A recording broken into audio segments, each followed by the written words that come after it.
Hey, Dr. Adam here, continuing our video series on the TMJ and what happens when your jaw is stuck on one side or the other. If when you open your mouth it deviates or it pulls to one side, if you've ever been hit on the side or had a previous jaw fracture, a concussion, a car accident, there are many things that lead to your jaw being tight on one side or pulling or deviating. But let's talk a little bit more about the joint itself. So the skull here, your jaw is a hinge joint, should open equal bilateral on both sides. Now let's say there is an injury to one side and it pulls or it deviates. Okay, so you can see how it's deviating to the side here. Now, a lot of times that can be an issue with the joint itself, positioning of the neck, old injuries.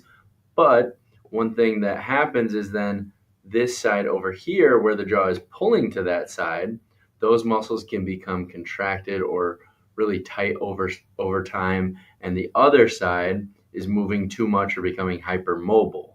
So to better balance that side of the jaw, you want to release the muscles on the side where it pulls towards. So reviewing anatomy, we have the temporalis, the big masseter muscles on the side, and then on the inside of your jaw, you actually have what are called the medial or the lateral pterygoid. So they go on the inside of your jaw and do aid in opening and closing of the mouth. But if your jaw is pulling to one side, let's say for the sake of this, that mine is really tight on the left, so my left. What you can do is to take your thumb and go directly below the eyeball, open and close a few times to find where that muscle is, and you can find the sore or the tender spot and then massage it for 3 to 5 seconds, 3 to 5 times.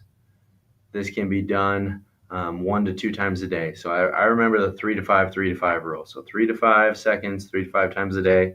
So it's just taking the opposite thumb, going across, finding the sore spot, and then releasing that muscle. Now, it can be very intense. It can be very sore. You may feel it. Your eye might water. You may feel that shoot into the upper, middle, lower part of your face. In the first video on the jaw series, we talked about the trigeminal nerve. Okay, so that's a nerve that has 3 branches to the ophthalmic, the maxillary, and the mandibular branch. So 3 branches, and that is the nerve that's most commonly affected with jaw issues.